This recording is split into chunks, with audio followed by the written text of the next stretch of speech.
Documentos. Radio Nacional de España.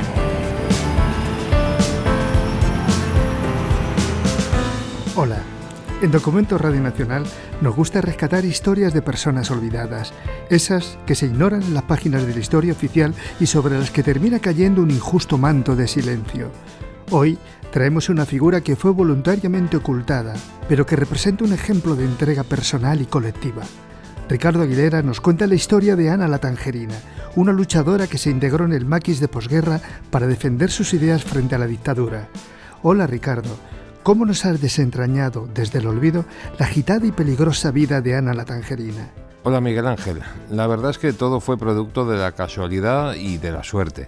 A través de un amigo común conocí a Salva, el hijo menor de Ana Gutiérrez, la Tangerina, y cuando me contó la historia de su madre, enseguida me di cuenta de que allí había algo fascinante, una especie de película donde se mezcla acción y drama con el trasfondo de la guerra civil y de la terrible posguerra.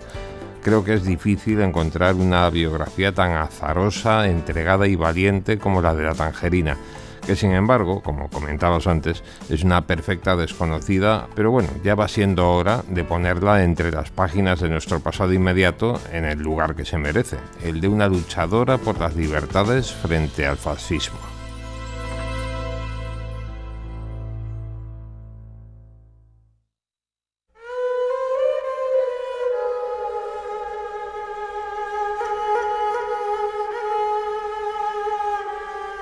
Los momentos críticos de la historia de una nación siempre se asocian a una serie de personajes ilustres que acaban dando nombre a sus calles y plazas.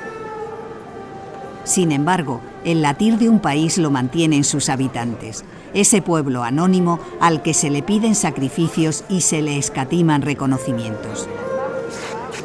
Una de esas personas del común que se dejaron la piel en el intento de mejorar su tierra fue Ana Gutiérrez Rodríguez.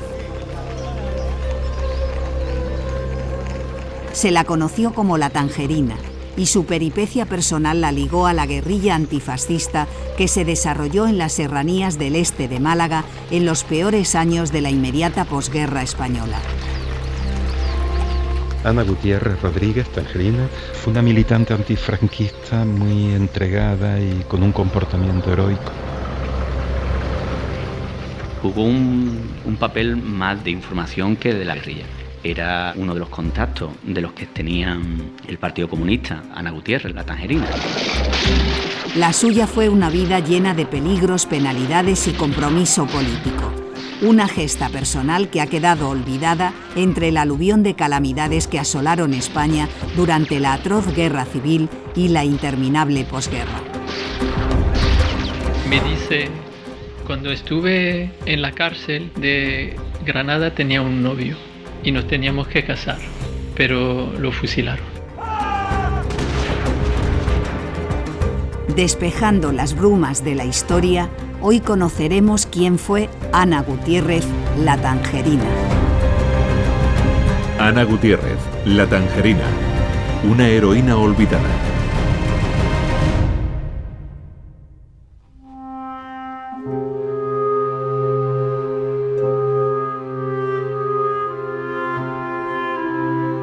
La vida de la Tangerina estuvo marcada por sus orígenes humildes, su nacimiento en África, su conciencia social y sobre todo su activismo político. También jugó un papel importante en su devenir su apariencia física, morena, de ojos grandes, mirada intensa y labios bien delineados. Una mujer de belleza serena que no dejaba indiferente a los hombres que se cruzaron en su vida, unas veces a su favor y otras en su contra. Pero si su historia personal adquiere tintes de leyenda, fue sobre todo por su arrojo como colaboradora de la guerrilla antifranquista, el maquis. El origen más inmediato de la guerrilla en la zona de la Sierra Almijara y Tejeda se encuentra en los huidos y guerrilleros de la Guerra de España y también de la posguerra, de la primera posguerra, sobre todo. José María Azuaga, profesor e investigador especializado en la guerrilla antifranquista, autor del libro Tiempo de lucha. Ante la durísima represión del franquismo, con ejecuciones, torturas, cárceles, expropiaciones, etc., surgieron los huidos, es decir, personas que para evitar la represión se escondían en estas sierras. Se encontraban a la defensiva intentando sobrevivir. Los guerrilleros, en cambio, surgieron para actuar a la ofensiva, buscando la desaparición del franquismo y su sustitución por una república democrática con un fuerte contenido social. La epopeya de la gente de la sierra, tal como se le llamaba popularmente al maquis en la zona, es una historia olvidada, voluntariamente olvidada por la gente del lugar e incluso por sus propios protagonistas. Un olvido que hunde sus raíces en el miedo. Sigue habiendo mucho miedo, porque es una época muy oscura. Maribí Ledesma, escritora, licenciada en Derecho, autora de la novela La memoria olvidada. Donde lamentablemente hermanos contra hermanos, familiares, vecinos, se vivió un ajuste de cuentas muy oscura. Y la gente todavía sigue teniendo mucho pavor a hablar de estos temas, porque se cometieron muchas injusticias y mucha gente aprovechó la coyuntura.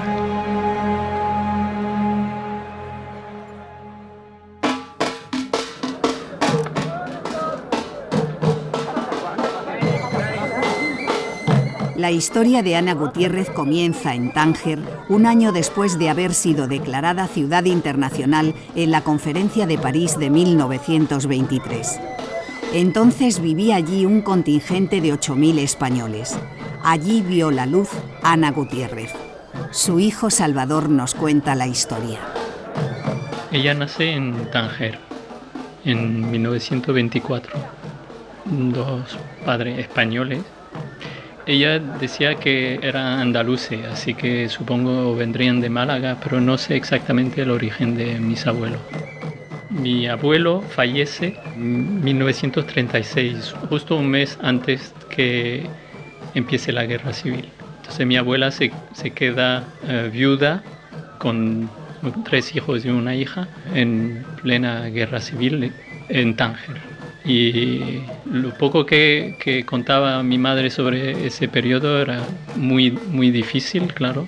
Y entonces mi tío, el hermano mayor, Salvador, que estaba ya enfermo, fallece en el 38 de enfermedad que ella decía que era por falta de recursos y de medicamentos. Me parece, yo creo que fue probablemente el impulso que le hizo militar con la JSU y empezar la lucha contra el franquismo y sobre todo la injusticia. Ella se sentía muy víctima de las injusticias, de la pobreza que había generado toda esa guerra.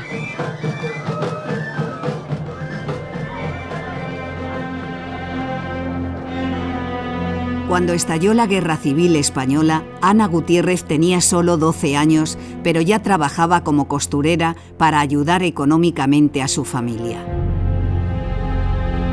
La división política y social que generó la contienda no fue ajena a la ciudad internacional de Tánger. Apoyadas por las potencias del Eje, las tropas de Franco se saltaron la legalidad vigente para tomar el control unilateralmente. La obsesión de los falangistas era echar a los rojos de la capital del Estrecho. Pero Franco ha llegado a Marruecos y está ya al frente del movimiento.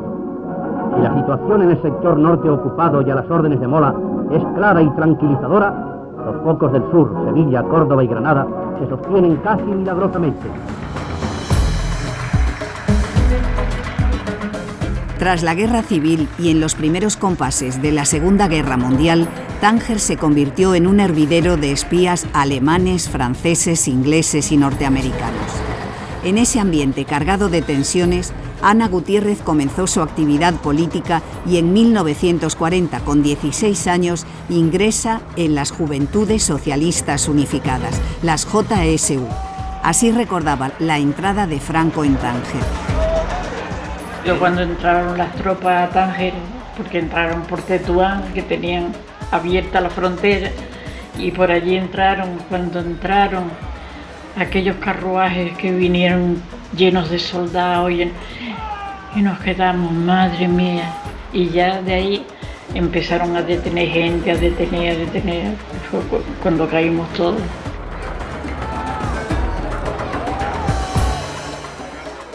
Bueno, ella forma parte de la Juventud Socialista Unificada y participa en protestas y tiene una cierta actividad. Aparentemente la policía se entera de ciertas personas que están activas en la JSU y cuando ella está todavía en aprendizaje de manicura en Tánger, en una peluquería manicure, viene la policía y la detienen allí mismo y se la llevan directamente a Tetuán sin consultar con su madre. Ella era menor, tenía 17 años en aquel momento y muy asustada y todo, ¿no? Y entonces se la llevan a Tetuán y de allí, después de unos días creo, la traslada a Ceuta, donde estará casi 2 años en la cárcel.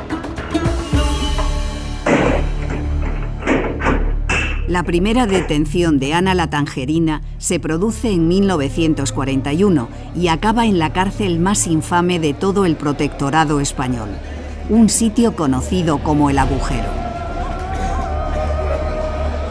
Me metieron donde no metieron a ninguno, éramos 100 y pico de presos y chicas habíamos 12 y la única que pasó por el agujero fui yo. El agujero donde entraban los sarnosos, los metían allí en el agujero. Tras la dura experiencia de la cárcel, Ana Gutiérrez Tangerina tuvo que enfrentarse a una situación límite. Su hermano mayor encarcelado, su madre enferma, su hermano menor aún un niño, la familia en la miseria y ella obligada a dejar su ciudad natal. Finalmente, las autoridades franquistas le ordenan que se marche de Tánger. La destierran y le dan a escoger entre Málaga y Sevilla.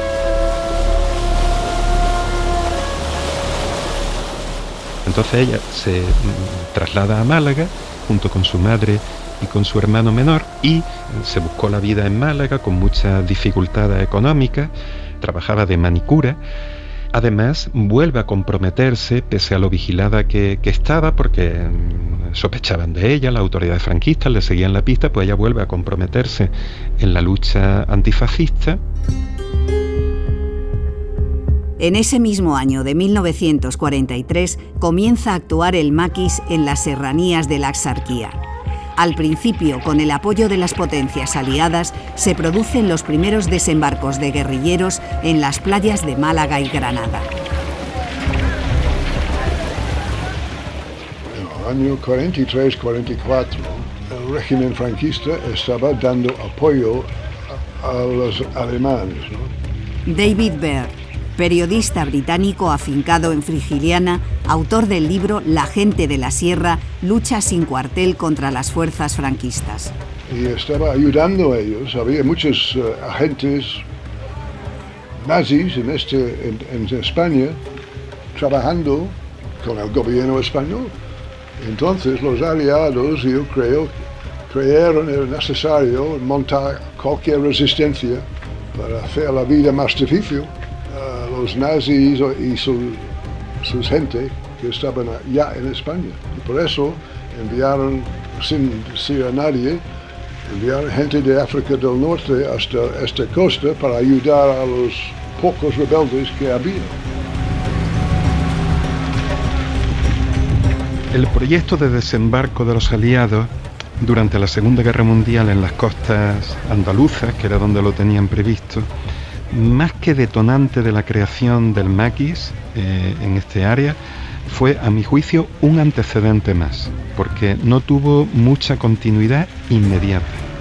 Es cierto que tenían proyectada la creación de una guerrilla si Franco hubiese intervenido decididamente en la guerra al lado de Hitler, pero el origen inmediato de la guerrilla se encuentra cuando el Partido Comunista de España en el norte de África decide enviar grupos guerrilleros, pero ya han cortado con los aliados. Tiene ahí también mucho que ver la llegada al norte de África de Santiago Carrillo.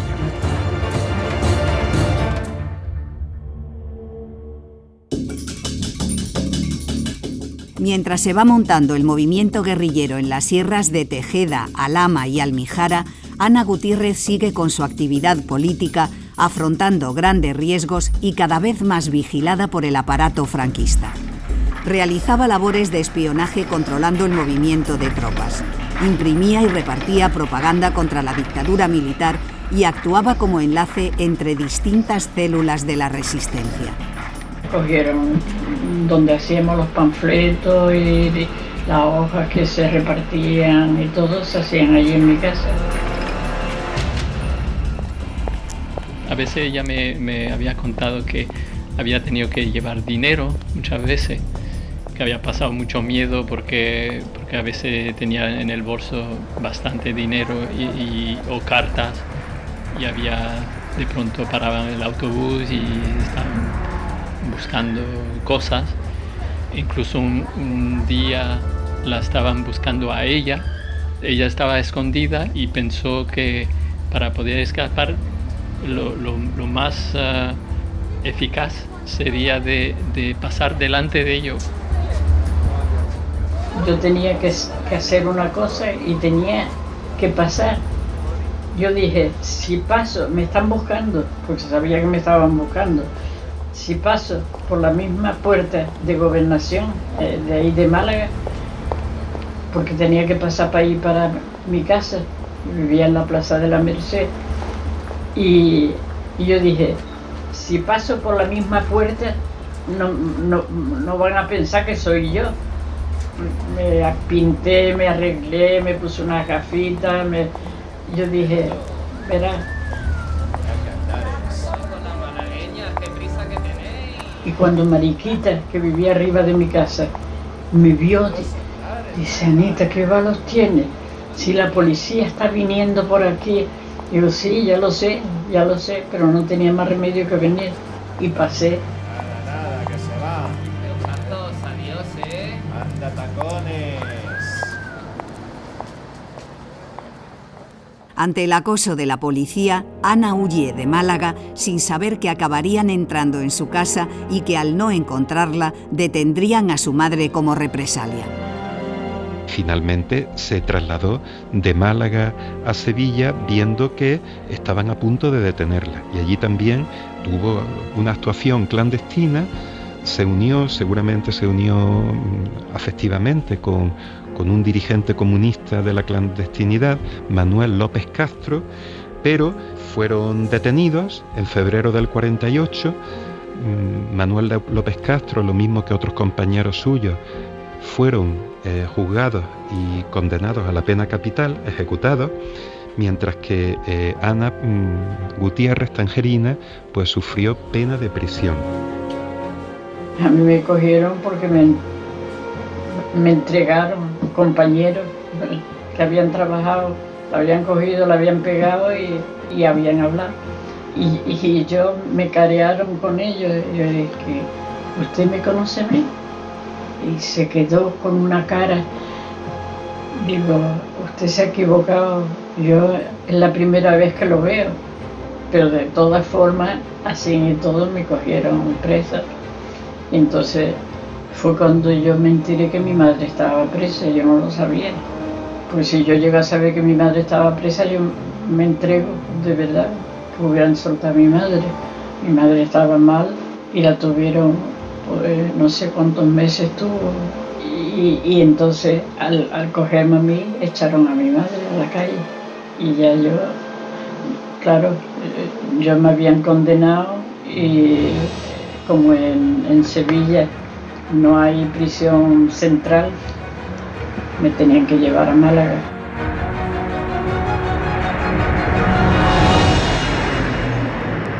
Y ahora que yo soy y el yunque, librada de una pena mayor por el sacrificio de sus compañeros que se echan encima todas las culpas, Ana Gutiérrez Tangerina pasa otros 2 años en la cárcel que cumple entre Sevilla y Málaga. cuando sea prima un martillico.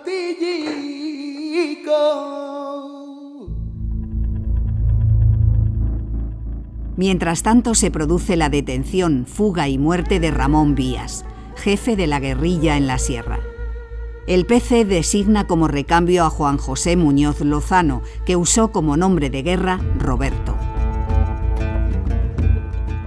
Andando el tiempo, Roberto no solo se convertiría en una figura legendaria de la sierra donde operaba el maquis, sino que también fue protagonista de un romance inesperado con la propia Ana Gutiérrez Tangerina. Roberto era un señor nacido en Ciudad Real en torno al 3 de septiembre de 1914, porque las fuentes son difíciles de constatar. Maribí Ledesma, escritora, licenciada en Derecho, autora de la novela La memoria olvidada. Pues es un hombre apuesto, es un hombre de ojos oscuros, un hombre con un sentido del humor bastante contagioso, con una risa dicharachera que le hace ser simpático a ojos de las personas que lo rodean, un fumador empedernido, un adicto al café y muy hábil con la conversación y la palabra. Una persona que tuvo la capacidad de mantener en jaque desde el 46 hasta el 51 a todo este ejército en la zona. Adolfo Moyano, licenciado en Historia, experto en la guerrilla antifranquista y coautor del documental El último maquis. Yo creo que tuvo un gran valor y fue capaz de que mucha gente creyera en que el régimen fascista de Franco pudiera acabarse por las armas, por un levantamiento popular armado. No fue así.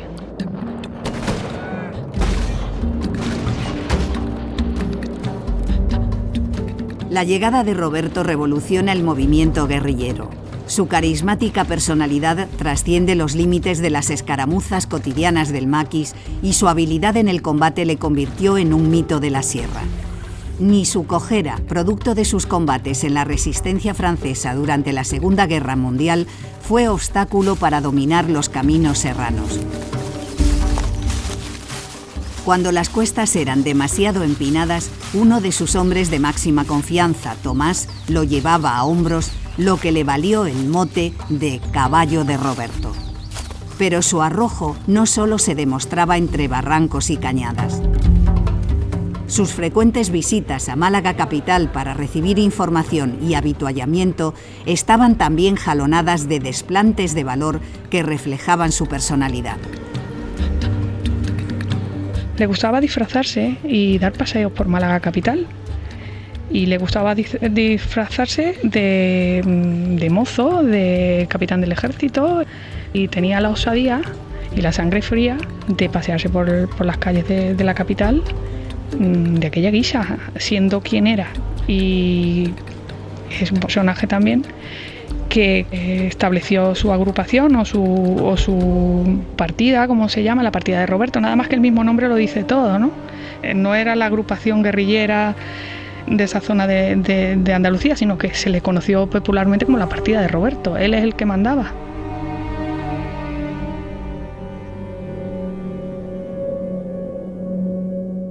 Mientras el maquis se afianza en las sierras de la Axarquía, la Tangerina permanece en la cárcel de Málaga, donde recibe el consuelo de las cartas de su hermano Francisco, quien a su vez acaba de salir de la cárcel.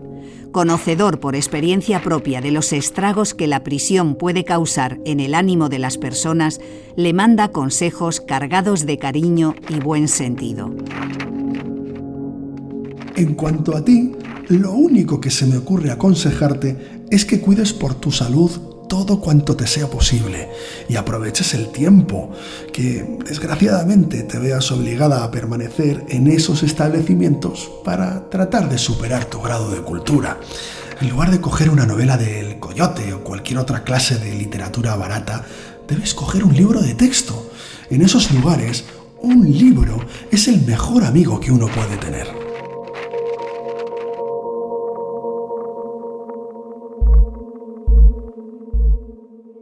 Bajo la experta dirección de Roberto, la guerrilla plantea una cuidada estrategia para ganarse el apoyo de muchos lugareños.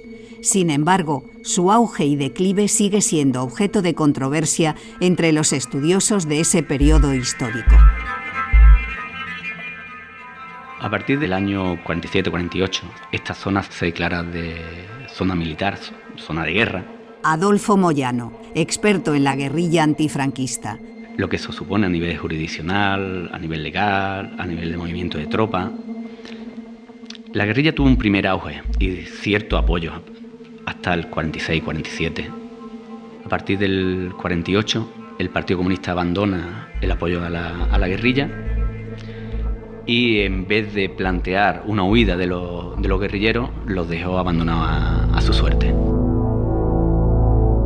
El Partido Comunista decide dejar la estrategia de la guerrilla armada, a principios de los años 50.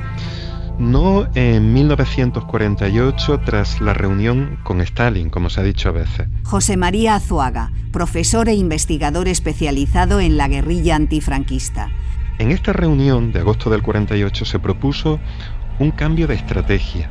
Lo propone Stalin, consistente en procurar la infiltración en las organizaciones del franquismo, como eran los sindicatos verticales, pero en continuar la guerrilla que actuaría de otra manera. En 1949, en el momento más caliente de la sorda guerra que se desarrollaba en la serranía, Ana Gutiérrez sale de la cárcel de Málaga. Una vez más vuelve a luchar en dos frentes, el de aliviar la miseria familiar con su trabajo y el del compromiso político actuando como enlace de la guerrilla. Estaba trabajando y estaba haciendo, era cuando subía a los guerrilleros a llevarle cosas.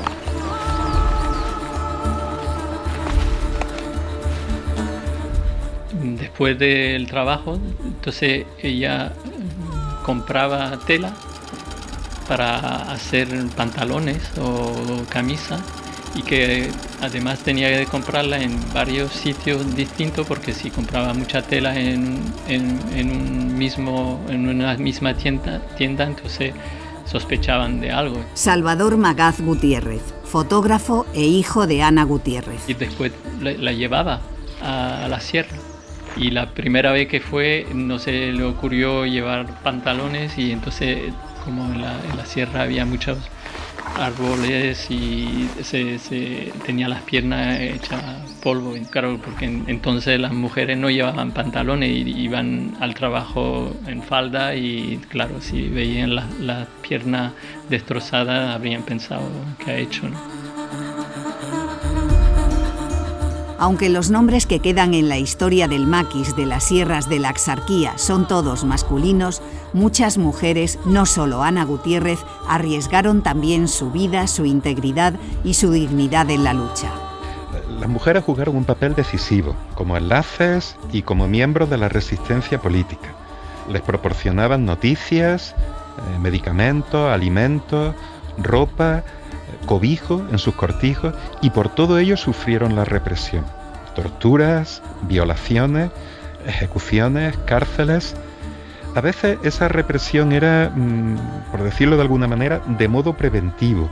Es decir, solo por estar emparentadas con los guerrilleros podían ser represaliadas sin que se hubiese demostrado que colaboraban con ellos.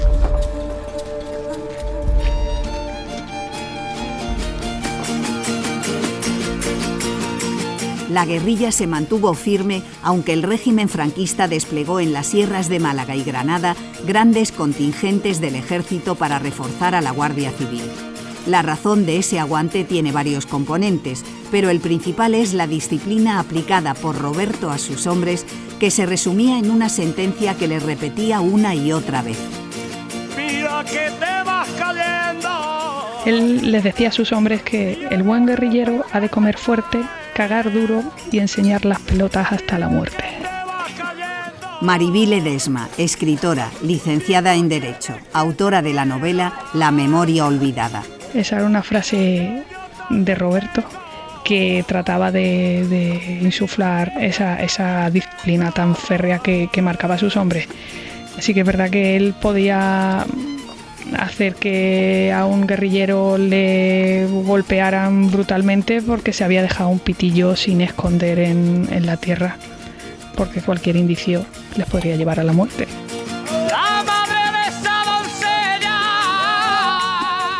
Roberto entrena a los guerrilleros. Vicky Fernández, oriunda de la Acebuchal y autora del libro La aldea de la Acebuchal. Querían que fueran uniformados, no querían que fueran iban en alpargata, no tenían otra cosa, pero que no quería él cualquier persona. Conocían muy bien la sierra. Aquí hubo gente joven que trabajaron en las minas. Ellos se refugiaban en antiguas minas y en abrigos, claro, pero eso es tan abrupto que ellos tenían sitios que veían perfectamente si venía la Guardia Civil.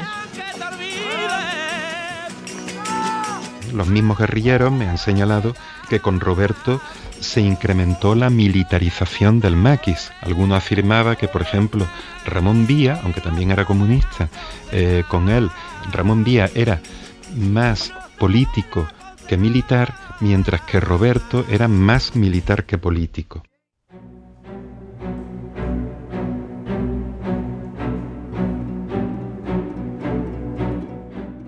Sin embargo, la disciplina, las normas y las previsiones acaban siempre por sucumbir en un escenario de lucha encarnizada. La existencia del maquis en las sierras de Almijara, Alhama y Tejeda se convirtió pronto en un reguero de muertos, secuestros, detenciones y torturas, con la población atrapada entre dos fuegos. La guerrilla cometió muchas barbaridades. Hay varios hechos que aquí en Frigiliana que se utilizaron la fuerza de la guerrilla para humillar y meter miedo a simples agricultores, arrieros, gente que hacía carbón en la sierra y con amenazas. Había un señor que me contaba que no sabía qué era peor, si encontrarte con la guerrilla o con la Guardia Civil. Porque cuando estos hombres se encontraban con la Guardia Civil, pues le daban una paliza. Si tenía suerte. Y eso en aquel momento, si te pillaban con algún mensaje o con algún suministro para la guerrilla, te suponía la muerte, la tortura y la muerte. Desde luego, Franco encargó el peso de la lucha contra la guerrilla, sobre todo a la Guardia Civil, aunque actuaron también otras fuerzas. Pero yo creo que hay que señalar que no todos los guardias civiles actuaron de la misma forma. Hubo guardias con un comportamiento humanitario que evitaron comprometerse en la represión, incluso cuando le exigían que participaran en una ejecución, pues se hacían los enfermos o se ponían enfermos, y no podemos meterlo a todos, ni mucho menos en el mismo saco. Pero también es verdad que hubo guardias que detuvieron, que violaron, que asesinaron sin juicio previo, que torturaron, que destruyeron cortijos, a veces les metían fuego, y otras pertenencias de los familiares de los guerrilleros. La gente del pueblo estaba atrapada en un conflicto imposible para ellos, ¿no? David Baird, periodista británico afincado en Frigiliana, autor del libro La gente de la sierra, lucha sin cuartel contra las fuerzas franquistas. Es por esto cuando mucha gente de aquí se fueron a Barcelona, Francia, y donde sea, o América del Sur, solo para escapar del ambiente, el problema de vivir en este pueblo, ¿no? Hasta el año 50 y los años, era un sitio imposible para vivir sin ser afectado por este conflicto, ¿no?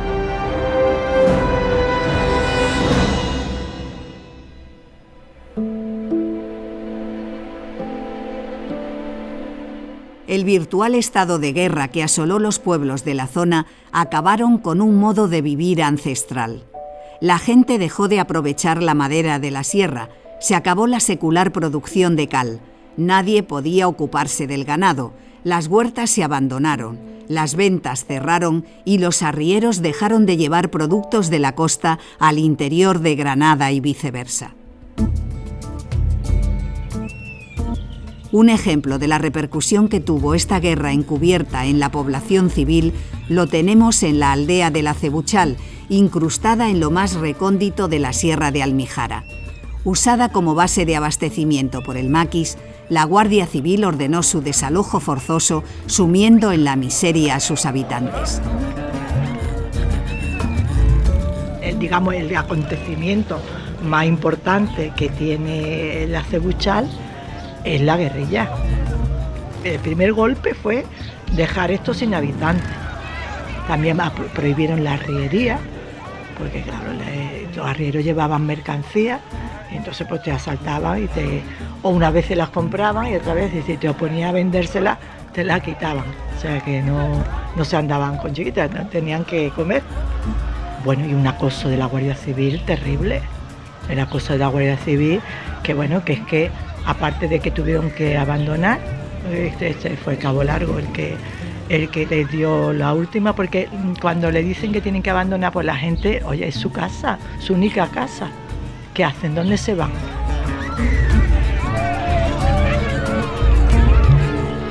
Con muchos años encima, los más viejos de la zona aún recuerdan cómo era vivir entre las bayonetas de la Guardia Civil y las paredes rocosas donde se refugiaba la guerrilla. Peligrosísimo, ya ves. El que cogía, pues se iba a la cárcel. Sebastián Martín Iranzo, vecino de Frigiliana. Y ya ves, a lo mejor le decía, tráeme una medicina, tráeme un paquete de tabaco o un pan. Y tenía que ir, y ya está. Tenía que ir al pueblo a comprar pan y la botella de aceite y la botella de vino y llevárselo. Es que no podía pensar en otra cosa. Si cogía, se le hacía el mandado del pueblo, pues volvía al cortijo, se lo daba y ya está. Pero si mañana se entregaba alguno, lo decía, que eso es lo peor. Pues yo sí me acuerdo que había tristeza en el pueblo. Me parece que aquí se le temía más a la Guardia Civil que a los maquis, ¿no? José Ávila, vecino de Cómpeta. Yo me acuerdo que trajeron a uno y le dieron el tiro de gracia, como decía, y otra mañana pues fueron con el médico y el médico dijo, pues esto se le da, dijo el guardia, esto se le da un tiro a otro tiro y así ya no hay problema. Y no, yo venía a curar, yo no vengo aquí a ver esto. Yo lo único que puedo hacer es curarlo lo que yo pueda y vosotros ya hacéis lo que queráis. Y de esas cosas sí se decían, pero que si se habían llevado la gente de la sierra, se habían llevado 2 personas y le habían tenido que dar dinero por liberarlo, que si en la Cebuchal mataron a uno, lo de la sierra mataron a uno.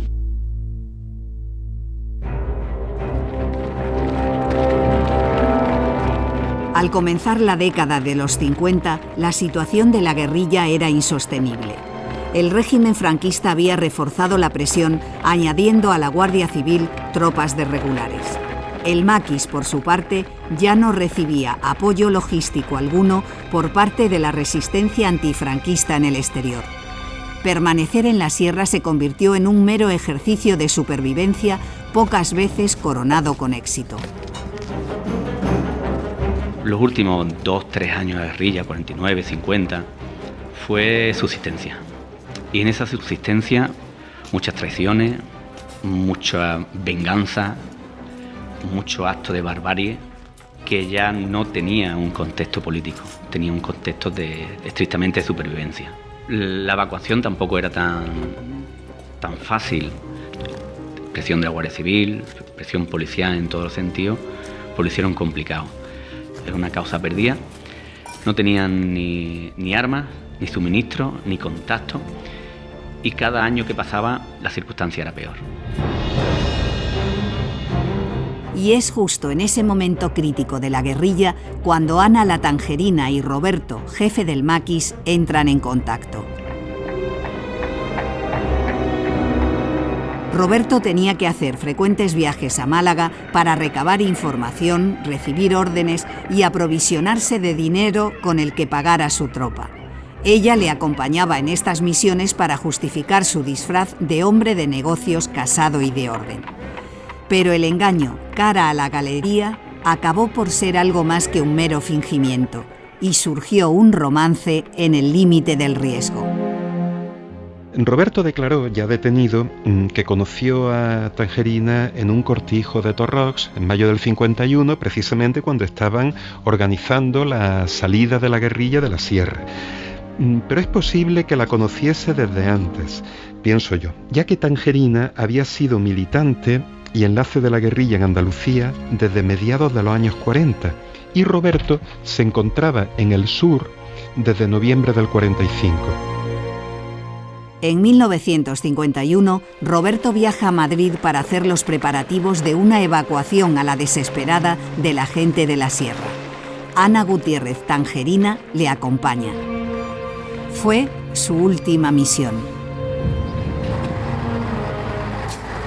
En el 51 acompaña a Roberto y su guardaespaldas y se van a Madrid para negociar con el Partido Comunista clandestino, entonces a ver cómo pueden evacuar los maquis de la sierra hacia África. Y un día que están en un bar de la Plaza de España, entra la policía, que aparentemente alguien los delató y los detiene. Que mi tía me contó que además mi madre le había dicho que aquel día ella llevaba un bolso con una pistola y que tiró ese bolso cuando llegaron, pero bueno, ya detuvieron a todo el mundo. Sí, fue una delación y fue también más complejo, es decir, básicamente cayó porque el franquismo tenía cada vez más controlado el terreno con su política represiva. Y había un elemento muy importante en esta política del franquismo que era el fomento de la delación. De manera que un antiguo guerrillero, convertido en delator, identificó a Roberto en Madrid con Ana Gutiérrez, Tangerina, y con Francisco Sánchez Girón, Paquillo, jefe de propaganda de la guerrilla.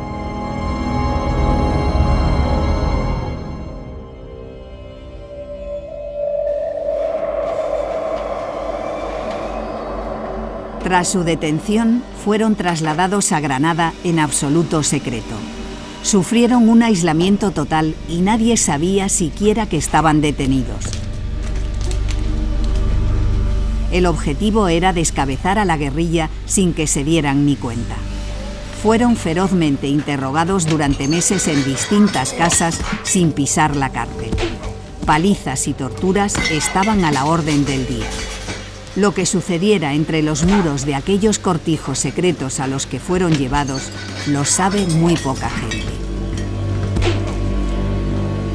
Estuve cerca de un año en una celda metida y fue aquí en Almuñécar. Me metieron no en la prisión, no sé cómo iba, me trajo la Guardia Civil y me tuvieron en una habitación cerca de un año, hasta que, yo creo que fue hasta que terminaron de coger a todos los guerrilleros. Algunos hablan que Roberto cedió en la tortura. Adolfo Moyano. Y dicen, no hay datos que lo confirmen, que cambió la información y su vida por que no fusilaran a la Tangerina.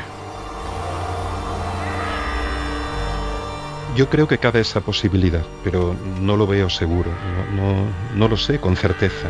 José María Azuaga. En cualquier caso, los militantes con mayor capacidad de resistencia ante la tortura a veces acababan hablando si les ponían delante a sus seres queridos, dispuestos a hacerles de todo. Bueno, una cosa que no aparece en ningún sitio, que yo me enteré a través de una tía.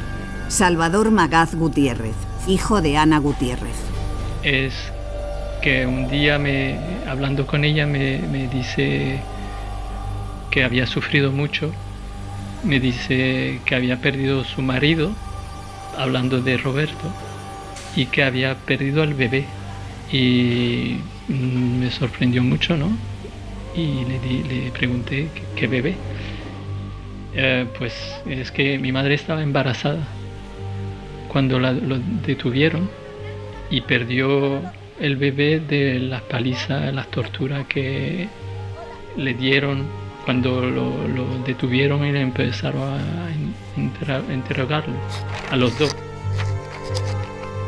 En las últimas cartas, que es carta de Roberto que escribe a mi madre, había un vínculo muy fuerte y él incluso se disculpa por lo que ha vivido, lo que ha podido sufrir, y no me extrañaría que esa relación, que era aparentemente importante también para Roberto, fuera una manera para la Guardia Civil, lo que interrogaban de presión.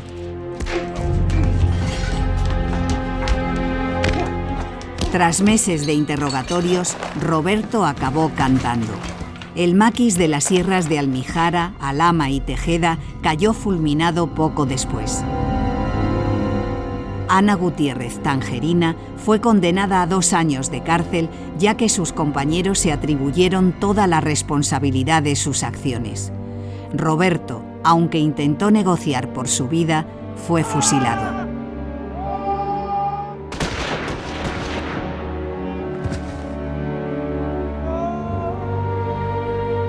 Es cierto, sin duda, que Roberto delató a guerrilleros y también a enlaces, sin lugar a dudas. La detención fue en septiembre del 51 y la gran caída de los guerrilleros que quedan en la sierra de la Axarquía se produce en el mes de diciembre, o sea, muy poco después, en diciembre del 51. En 1953 cae el último guerrillero tiroteado por la Guardia Civil en Frigiliana cuando abandonaba la sierra para entregarse. Ese mismo año, Ana Gutiérrez sale de la cárcel y comienza un largo peregrinaje para acabar exiliándose en Suiza, donde consigue el estatus de refugiada política. Entonces ya saliendo de cárcel de Granada quería irse a Tánger, pero no podía porque no tenía el pasaporte. Estuve en Madrid durante más o menos un año y obtuvo ese pasaporte y pudo irse de nuevo a Tánger, que serían el 55 más o menos, ya hasta el 61 cuando ya se fue a Suiza. Allí conoce a Fernando Magaz, amigo de su hermano menor, con el que se casa, funda una familia y tiene 2 hijos, alejada ya de los horrores de su pasado. Sus años de militancia política han acabado definitivamente. Yo creo que esa última etapa en Granada, en fin, la detención en Madrid con Roberto, lo que pasó ella, la pérdida del bebé que está esperando, en fin, torturas y todo lo que pasó, ya acabó con su militancia en aquel momento, y probablemente un desánimo también de ver de todo el esfuerzo de tantos años que de pronto ya se habían evaporado.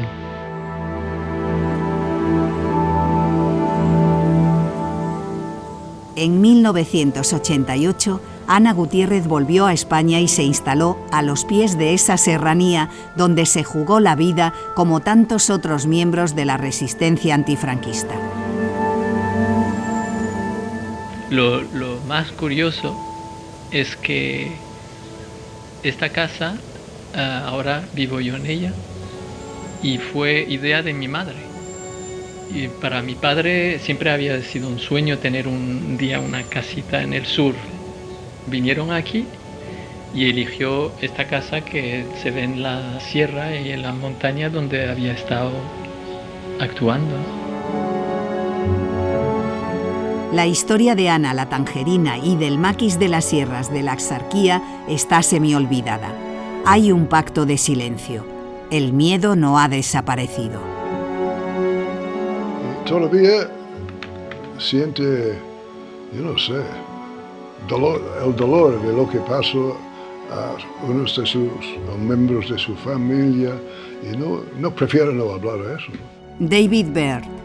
Y también los más ancianos todavía tienen miedo que va a volver. Franco, quién sabe. Mejor dice nada.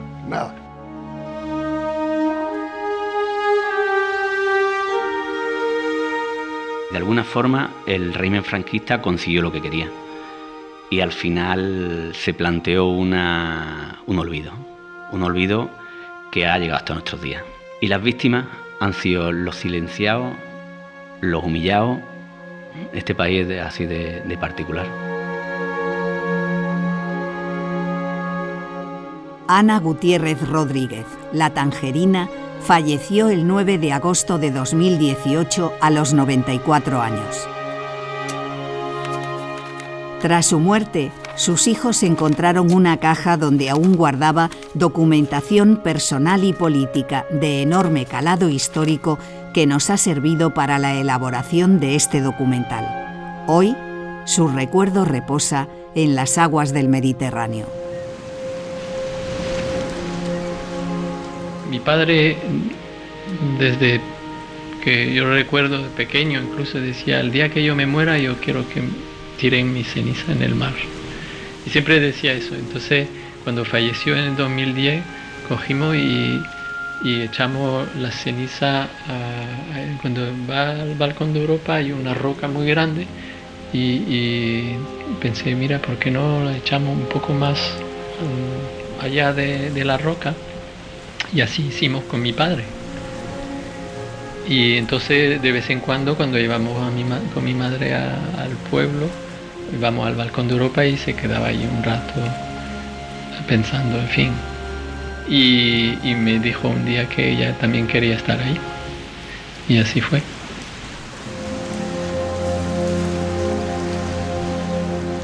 He guardado un poquito de ceniza de mi madre. Y si tengo la posibilidad de llevarlo a Tánger, me gustaría, para que esté en su tierra.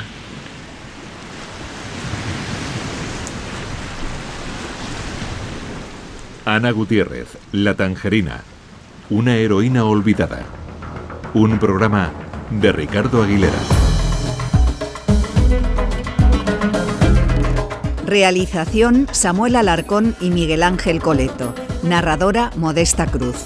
Con la voz de José Manuel Sebastián. Dirección de la serie: Miguel Ángel Coleto. Documentos es una producción de Radio Nacional de España.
Thank you.